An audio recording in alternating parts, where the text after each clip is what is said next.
আসসালামু আলাইকুম। 18 বাংলা সংবাদে সবাইকে স্বাগত জানাচ্ছি। আপনাদের সাথে আছি নাজিয়াত শাহরিন। শুরুতেই বিআরবি কেবলস সংবাদ শিরোনাম। শুধু পাঠ্য বই না পড়িয়ে শিশুদের সৃজনশীল প্রতিভা বিকাশের সুযোগ দিন, শিক্ষকদের প্রতি আহ্বান প্রধানমন্ত্রী। প্রাথমিক শিক্ষা সপ্তাহের উদ্বোধন। দেশের স্বার্থ রক্ষা করেই ভারতকে রেল ট্রানজিট দেবে বাংলাদেশ। জনস্বার্থ বিরোধী চুক্তি করে সরকার দেশটির কাছে জিম্মি, অভিযোগ বিএনপি। অভিযানের আগে ঢাকার খামার থেকে সব গবাদি পশু সরিয়ে নিল সাদিক এগ্রো। মোহাম্মদপুর খালের ওপর নির্মিত অবৈধ স্থাপনা উচ্ছেদ।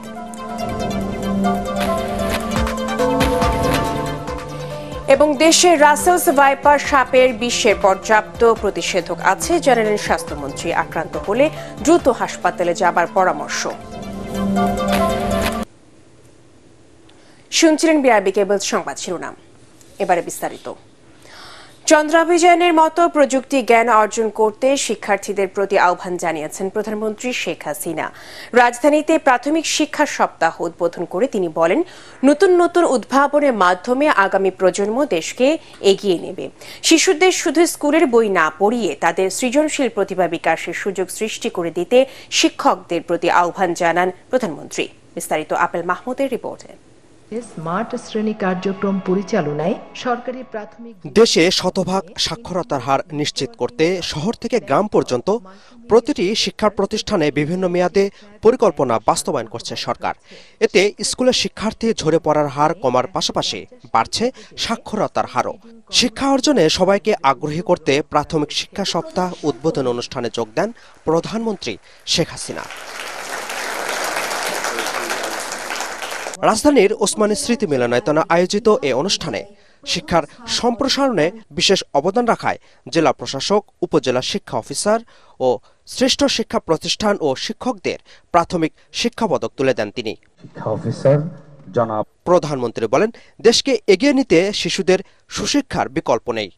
শিক্ষকদের সুযোগ সুবিধা বাড়ানোর পাশাপাশি শিক্ষাকে যুগোপযোগী করতে সরকার কারিকুলামেও পরিবর্তন এনেছে বলেও জানান তিনি।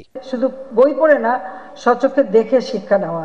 এই ছোট্টবেলা থেকে যত বেশি তারা শিখতে পারে ততই ভালো। আর ছোটরা পারে, আমরা বুড়োরা যতটা পারি না তারা একটু বেশি পারে, তাদের খুব বেশি শিখতে হয় না, এটাও বাস্তব কথা। এই যে প্রযুক্তি জ্ঞান সম্পন্ন দক্ষ জনশক্তি, এই ছোট্টবেলার থেকেই, শিশুকাল থেকেই ধীরে ধীরে তারা সেইভাবে গড়ে উঠবে, দেশপ্রেমে উদ্বুদ্ধ হবে এবং দেশের উন্নয়নে তাদের চিন্তা ভাবনা, তারা আরো নতুন নতুন উদ্ভাবনী শক্তি দিয়েই দেশকে সামনে দিকে এগিয়ে নিয়ে যাবে, সেটাই আমি চাই। এ সময় বিশ্বের সাথে তাল মিলিয়ে চলতে প্রযুক্তি শিক্ষার উপর গুরুত্ব দেন সরকার প্রধান। যে আজকের শিশু আগামী দিনের নাগরিক, যারা একদিন এদেশের কর্ণধার হবে।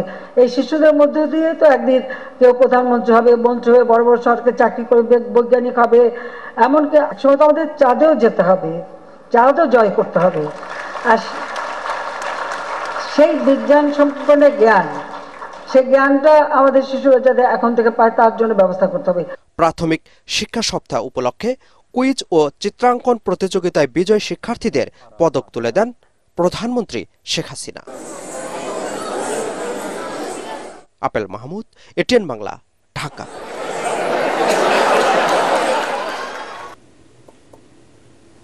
দেশের স্বার্থ রক্ষা করে ভারতকে বাংলাদেশের উপর দিয়ে ট্রেন চলাচল করতে দেওয়া হবে বলে জানালেন পররাষ্ট্রমন্ত্রী ডক্টর হাসান মাহমুদ।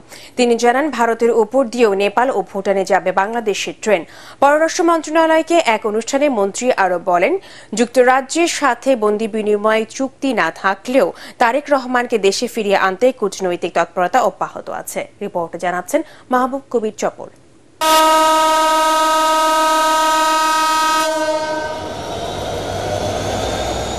বাংলাদেশের উপর দিয়ে ভারতের মালবাহী ট্রেন চলাচলে চুক্তি করতে যাচ্ছে সরকার, যার পরীক্ষামূলক চলাচল শুরু হবে আগামী মাসে।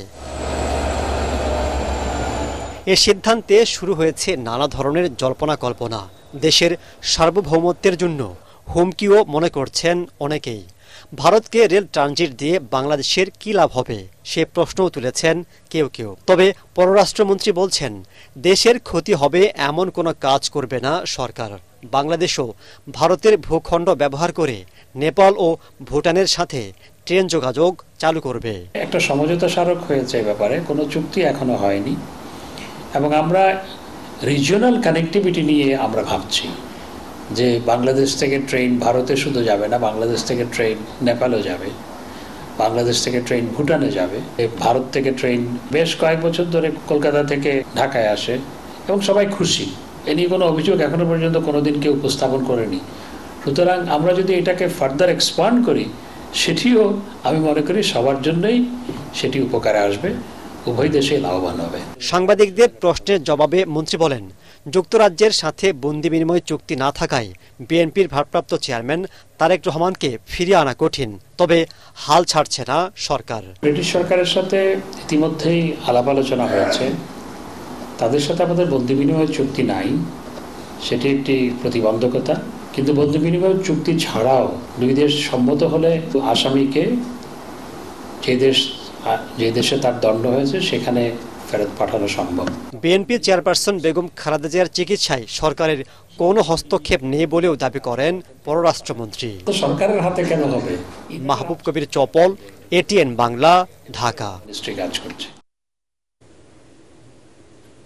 জনস্বার্থ বিরোধী চুক্তি করে সরকার দেশকে ভারতের কাছে জিম্মি করেছে বলে অভিযোগ বিএনপি মহাসচিব মির্জা ফখরুল ইসলাম আলমগীরের। দলের চেয়ারপারসনের মুক্তি দাবিতে রাজধানীতে মানববন্ধনে তিনি বলেন, গণতন্ত্র প্রতিষ্ঠার সংগ্রাম করাতে খালেদা জিয়া আওয়ামী লীগের প্রতিহিংসার শিকার হয়ে কারারুদ্ধ।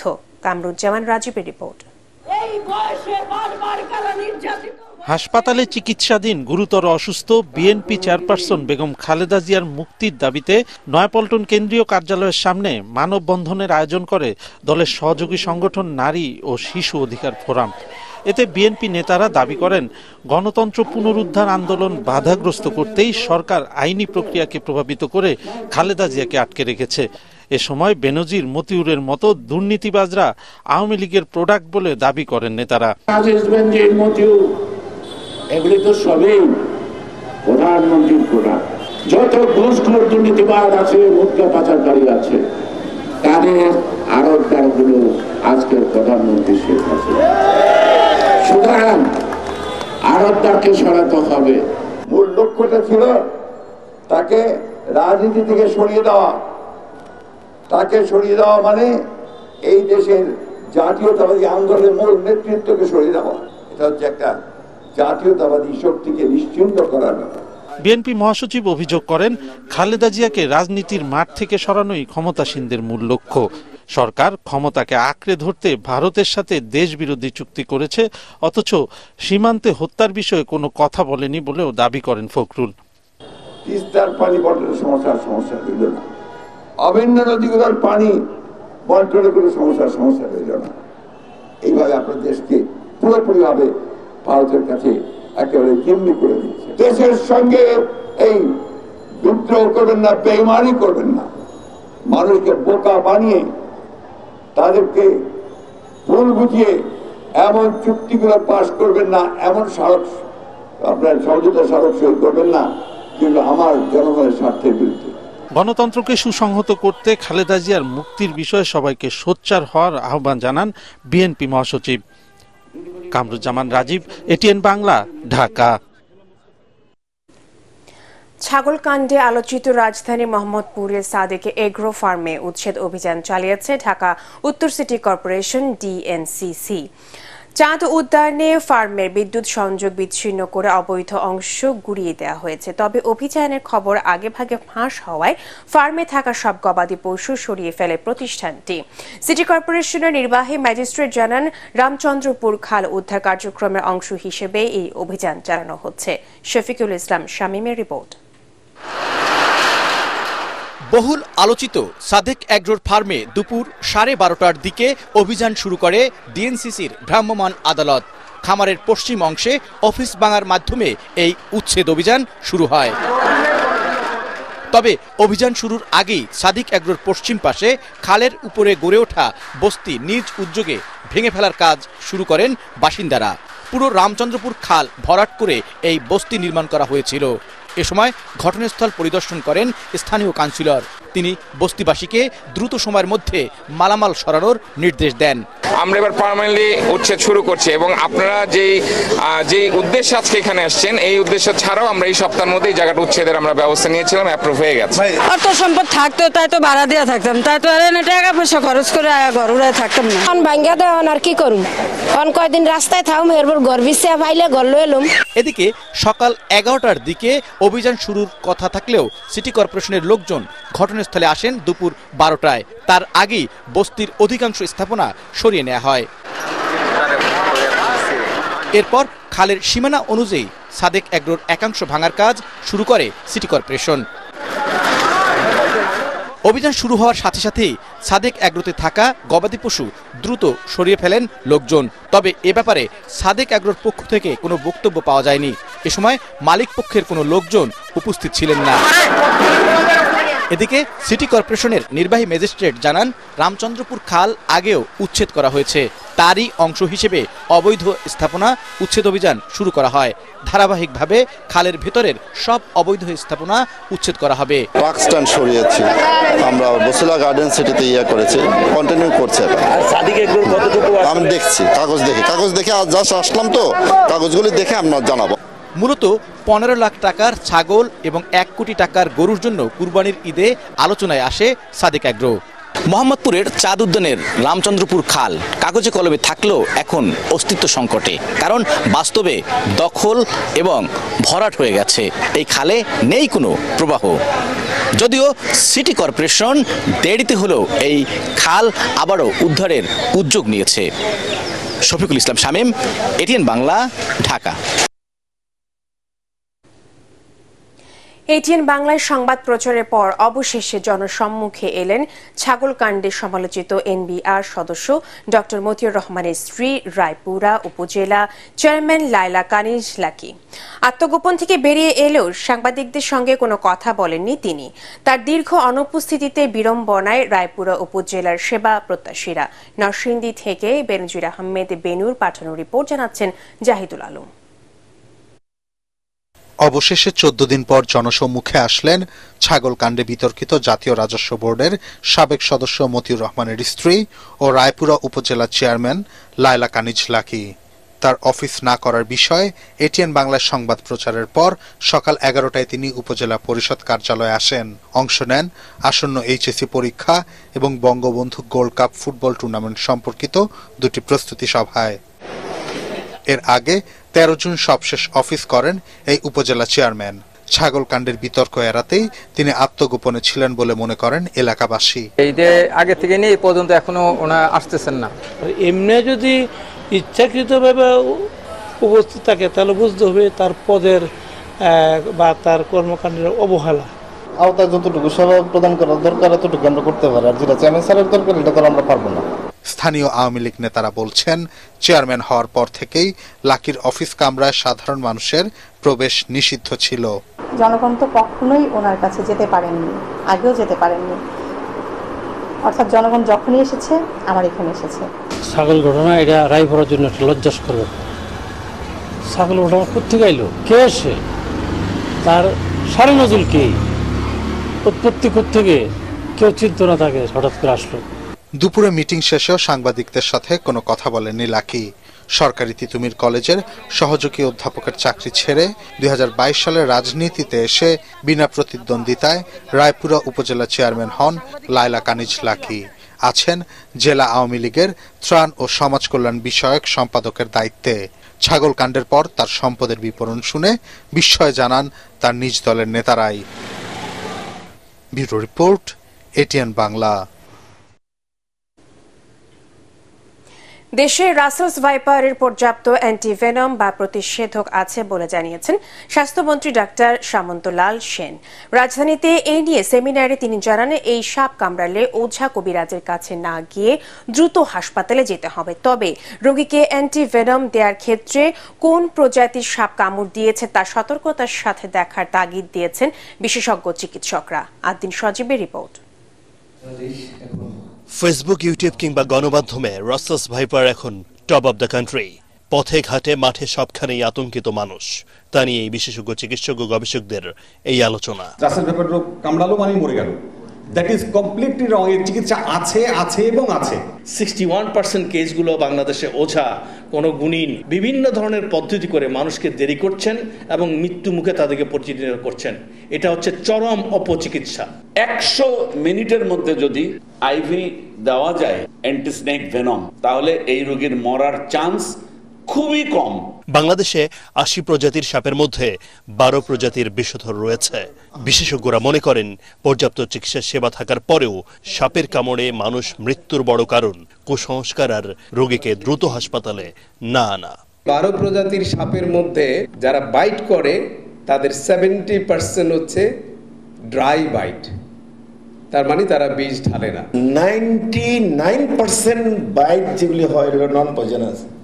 এখন এই নন পয়জনাস কামড় খাইলেই যদি এই ভেনম তাদেরকে দেওয়া হয় তাহলে কিন্তু অ্যানাফাইল্যাক্সিস হবে এবং রিঅ্যাকশন হবে। বাইটের স্থানে যে চেঞ্জগুলো হয়, ফুলে যাওয়া, ব্লিস্টার হওয়া এবং অন্যান্য যে সামগ্রিক লক্ষণ হয়, সেগুলোর ব্যাপারে আমাদের ডক্টরদের সচেতন করতে হবে। স্বাস্থ্যমন্ত্রী ডাক্তার সামন্তলাল সেন জানান, রসেস ভাইপার নিয়ে ভয়ের কিছু নেই।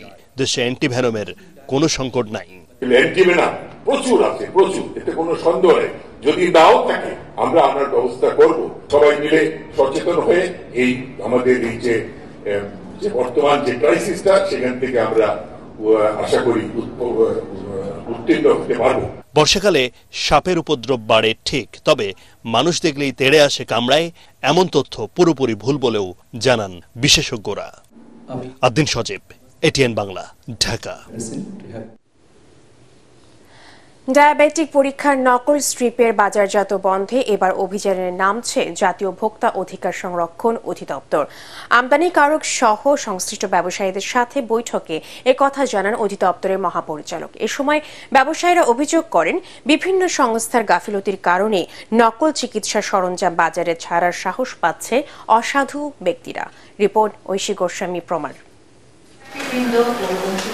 অবৈধভাবে বিদেশি নামিদামি কোম্পানির মোড়কে দেশের বাজারে ডায়াবেটিক মাপার স্ট্রিপ তৈরি করছে একটি প্রতিষ্ঠান। আবার সেই মোড়ক প্রিন্ট করা হয় রাজধানীতেই। ভেতরের স্ট্রিপগুলো দেশেই বানানো হচ্ছে কিনা তা জানে না কেউ। এমনই এক ভয়াবহ প্রতারণার প্রমাণ মিলেছে ফার্মা সলিউশন নামে দেশীয় একটি কোম্পানির বিরুদ্ধে। নকল ডায়াবেটিক স্ট্রিপ বাজারজাত ঠেকাতে আমদানিকারক সহ সংশ্লিষ্ট ব্যবসায়ীদের সঙ্গে মতবিনিময় করে ভোক্তা অধিকার সংরক্ষণ অধিদপ্তর। এ সময় সংস্থার মহাপরিচালক AHM শফিকুজ্জামান জানান, অবৈধভাবে এসব স্ট্রিপ বাজারজাত বন্ধে শিগগিরই অভিযানে নামবেন তারা। আমাদের যতগুলো ফার্মেসি আছে, বিশেষ করে আমাদের এখানে অনেকগুলো কর্পোরেট ফার্মেসি আছে এবং এই প্রোডাক্টগুলো কিন্তু তাদের ওখানেই বেশি বিক্রি হয়। প্রোডাক্টটা অথেন্টিক কিনা এটা নিশ্চিত হয়ে বিক্রি করতে হবে, নাহলে আমরা যদি যেখানে পাবো আমরা সেই ফার্মেসির বিরুদ্ধেও কিন্তু আমরা ব্যবস্থা নেব। এ সময় ব্যবসায়ীরা অভিযোগ করেন, দেশে নিয়মতান্ত্রিকভাবে ব্যবসা সম্ভব নয় বলেই নকল পণ্য ছড়াচ্ছে অসাধু কিছু ব্যক্তি। এজন্য নিয়ন্ত্রক প্রতিষ্ঠানগুলোকে কঠোর হওয়ার পরামর্শ দেন তারা। কেন ধরেন আমরা নিয়ম মেনে বিজনেস করতে পারতেছি না, এটা যখন আপনি এই জায়গাটা যদি সলিউশন করতে পারেন তাহলে দেখবেন যে নকল অধিকাংশ ক্ষেত্রেই বন্ধ হয়ে যাবে। সভায় অধিদপ্তরের পরিচালক আব্দুল জব্বার মণ্ডল ও ক্যাবের সাধারণ সম্পাদক হুমায়ুন কবির ভুইয়া উপস্থিত ছিলেন। ঐশী গোস্বামী প্রমা, এটিএন বাংলা, ঢাকা। জাতিকে অন্ধকারে রেখে দেশের স্বার্থ বিরোধী কোনো চুক্তি জনগণ মেনে নেবে না বলে হুঁশিয়ারি দিয়েছেন ইসলামী আন্দোলন বাংলাদেশের আমির মুফতি সৈয়দ মোহাম্মদ রেজাউল করিম। রাজধানীর কাকরাইলে ইনস্টিটিউট অফ ডিপ্লোমা ইঞ্জিনিয়ার্সে ইসলামী আন্দোলন বাংলাদেশের থানা প্রতিনিধি সম্মেলনে তিনি একথা বলেন। এ সময় চরমনাই পীর অভিযোগ করেন, সরকারি আমলা, প্রশাসনের কর্মকর্তা কর্মচারী দুর্নীতি ও লুটপাটে জড়িয়ে পড়েছে, যা এখন দৃশ্যমান। দেশবিরোধী সব কর্মকাণ্ডের প্রতিবাদে বিভিন্ন রাজনৈতিক দলগুলোর সাথে বৃহত্তর ঐক্য গড়ে তোলার আহ্বান জানান মুফতি সৈয়দ রেজাউল করিম। আজকে যে চুক্তিগুলো হলো, প্রধানমন্ত্রী কি নিজে স্বয়ং বলতে পারবে যে দেশের কোন স্বার্থ একটা চুক্তির ভিতরেও রাখা হয়েছে? যদি আজকে আমরা অবস্থান তৈরি করতে পারি, এই শক্তি যত বাতিল হোক, ভারতের শক্তি হোক, আমেরিকার শক্তি হোক, যত তাগিদি শক্তি হোক, সব বাংলার জমিনের মধ্যে, তাম দুনিয়ার মধ্যে মাটির নিচে আমরা পুঁততে পারবো ইনশাআল্লাহ।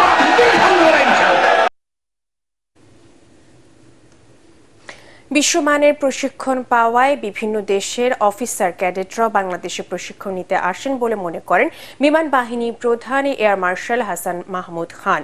সকালে যশোর বিমান বাহিনী একাডেমিতে রাষ্ট্রপতি কুচকাওয়াজে তিনি একথা বলেন।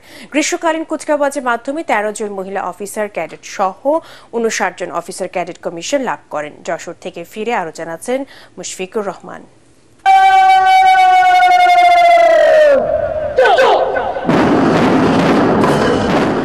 রণবাদ্যের তালে দৃপ্ত পায়ে এগিয়ে চলেছে একদল নির্ভীক স্বপ্নবাজ। দক্ষ কমান্ডারের নির্দেশনায় চৌকস অফিসার ক্যাডেটদের পদচারণায় মুখরিত যশোর বিমান বাহিনী একাডেমির প্যারেড গ্রাউন্ড। 84তম বাফা কোর্সের প্রশিক্ষণ শেষে গ্রীষ্মকালীন কুচকাওয়াজের মাধ্যমে 13 জন নারী অফিসার ক্যাডেট সহ মোট 59 জন অফিসার ক্যাডেট কমিশন লাভ করেন। এতে অফিসার ক্যাডেট সাবিত হাসান রাফি সর্বোচ্চ কৃতিত্বের জন্য সম্মানসূচক তরবারি লাভ করেন। গ্রীষ্মকালীন সেমিস্টারে বীরুত্তম সুলতান মাহমুদ স্কোয়াড্রন চ্যাম্পিয়ন হয়ে লাভ করেন একাডেমি পতাকা। মূলত সোর্ড অফ অনার আমাদের সকলের জন্য একটি গৌরবের প্রতীক এবং সম্মানের প্রতীক। এই সোর্ড অফ অনার এটি অর্জন করতে পেরে আমি নিজেকে সৌভাগ্যবান মনে করি। কুচকাওয়াজ পরিদর্শন ও সালাম গ্রহণ করে অফিসারদের ফ্লাইং ব্যাচ পরিয়ে দেন বিমান বাহিনী প্রধান এয়ার মার্শাল হাসান মাহমুদ খান। সদ্য কমিশন পাওয়া অফিসারদের আকাশ প্রতিরক্ষার ভবিষ্যৎ কর্ণধার হিসেবে নিজেদের গড়ে তোলার আহ্বান জানান তিনি।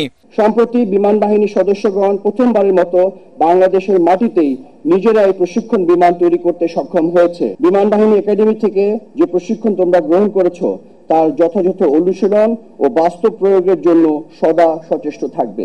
কুচকাওয়াজ শেষে বিমান বাহিনী একাডেমির বিভিন্ন বিমানের ফ্লাইপাস্ট ও আকর্ষণীয় অ্যারোবেটিক ডিসপ্লে করেন একদল চৌকস বৈমানিক। মুশফিকুর রহমান, এটিএন বাংলা, যশোর। আল আরাফা ইসলামী ব্যাংক অর্থ সংবাদ।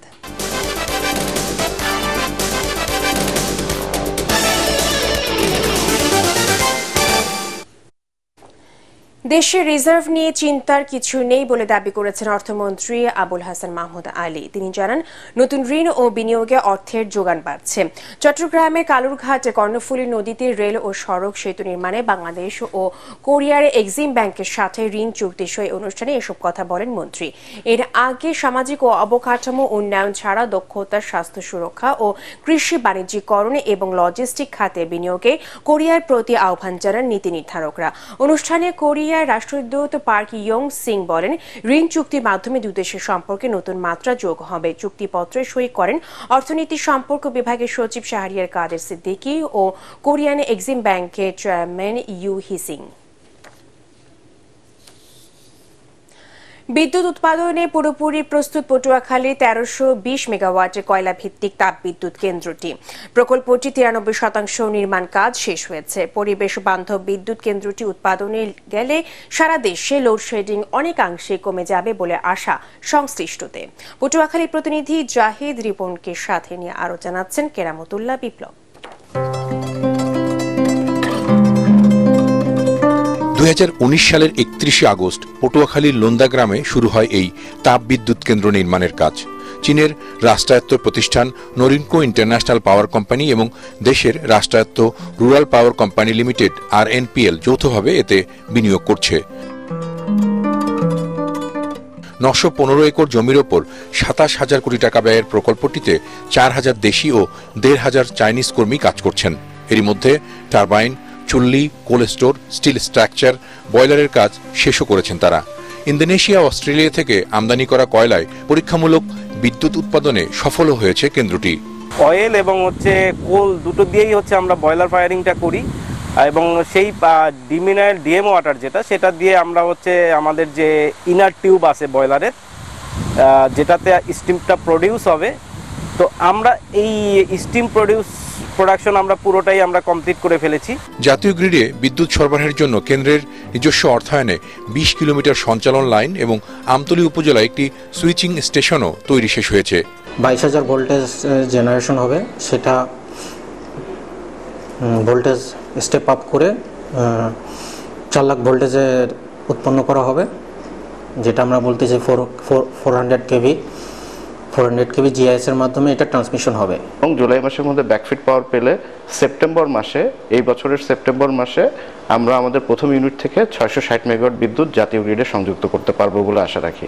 ব্যাকফিট পাওয়ার পেলে জুলাই মাসেই প্রকল্পটির প্রথম ইউনিট থেকে 660 মেগাওয়াট এবং ডিসেম্বরে দ্বিতীয় ইউনিট থেকে আরও 660 মেগাওয়াট বিদ্যুৎ জাতীয় গ্রিডে যুক্ত হবে বলেও জানান কর্মকর্তারা। দেশের অন্যতম এই বিদ্যুৎ কেন্দ্র নিয়ে নানা ধরনের সমালোচনা, আলোচনা, বিতর্ক রয়েই গেছে, কিন্তু তারপরও দেশে নিরবিচ্ছিন্ন বিদ্যুৎ বিতরণের ক্ষেত্রে পায়রার এই বিদ্যুৎ কেন্দ্রটি এখনো অন্যতম এবং গুরুত্বপূর্ণ মনে করছেন সংশ্লিষ্টরা। আর তাই এই বিদ্যুৎ কেন্দ্র সংরক্ষণের জন্য নানা রকমের পদক্ষেপ, পরিকল্পনা আর বহুমুখী প্রতিভার ব্যয় করছেন সংশ্লিষ্টরা। কেরামতুল্লাহ বিপ্লব, এটিএন বাংলা, পায়রা বিদ্যুৎ কেন্দ্র, Patuakhali. Popular life insurance company লিমিটেডের কুমিল্লা অঞ্চলের অর্ধবার্ষিক ব্যবসা ক্লোজিং সভা অনুষ্ঠিত হলো আজ। এ সময় গ্রাহকদের মধ্যে 4 কোটি 81 লাখ টাকার বীমা দাবির চেক হস্তান্তর করা হয়। অনুষ্ঠানের প্রধান অতিথি ছিলেন কোম্পানি ব্যবস্থাপনা পরিচালক ও সিইও এবং বাংলাদেশ ইন্স্যুরেন্স ফোরামের প্রেসিডেন্ট BM ইউসুফ আলী। তিনি জানান, এখন থেকে প্রতিষ্ঠানটির গ্রাহকরা মোবাইল অ্যাপ দিয়ে বীমার টাকা পরিশোধ করতে পারবেন। সভায় কোম্পানির অতিরিক্ত ব্যবস্থাপনা পরিচালক BM শওকত আলী, ঊর্ধ্বতন উপব্যবস্থাপনা পরিচালক সৈয়দ মোতাহার হোসেন, উপব্যবস্থাপনা পরিচালক খলিলুর রহমান শিকদার উপস্থিত ছিলেন। টি-20 বিশ্বকাপের খবর।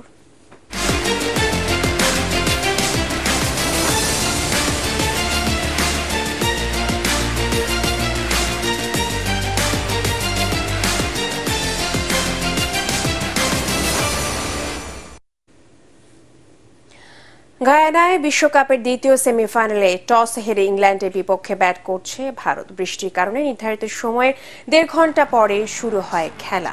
ইনিংসের ওপেন করতে নামেন বিরাট কোহলি এবং রোহিত শর্মা। দলের 19 রানে রিচ টপলির বলে বিদায় নেন কোহলি। দু দলই অপরিবর্তিত একাদশ নিয়ে খেলছে। বিজয়ী দল ফাইনালে দক্ষিণ আফ্রিকার মুখোমুখি হবে। পার্টেক্স খেলার খবর।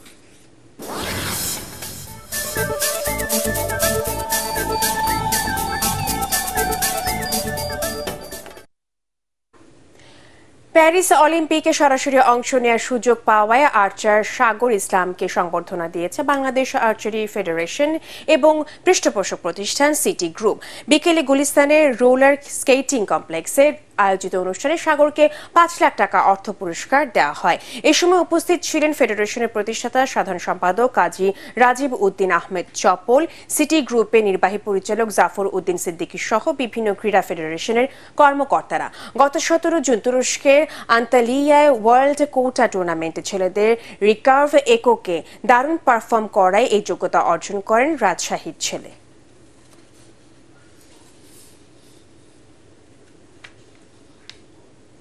শেষ করার আগে বিআরবি কেবল সংবাদ শিরোনামগুলো জানিয়ে দিব আরো একবার।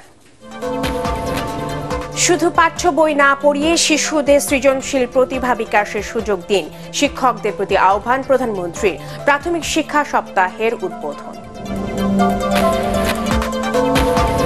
দেশের স্বার্থ রক্ষা করে ভারতকে রেল ট্রানজিট দেবে বাংলাদেশ। জনস্বার্থ বিরোধী চুক্তি করে সরকার দেশটির কাছে জিম্মি, অভিযোগ বিএনপি।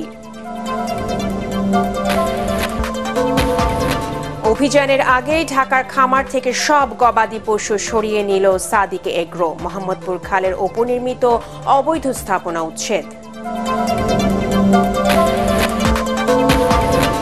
এবং দেশের রাসেলস ভাইপার সাপের বিষের পর্যাপ্ত প্রতিষেধক আছে জানালেন স্বাস্থ্যমন্ত্রী। আক্রান্ত হলে দ্রুত হাসপাতালে যাবার পরামর্শ। পরবর্তী সংবাদ দেখার আমন্ত্রণ জানিয়ে এখনকার মতো শেষ করছি। এটিএন বাংলার সংবাদ ইউটিউবে দেখতে ব্রাউজ করুন youtube/ATN বাংলা নিউজ। ধন্যবাদ সবাইকে।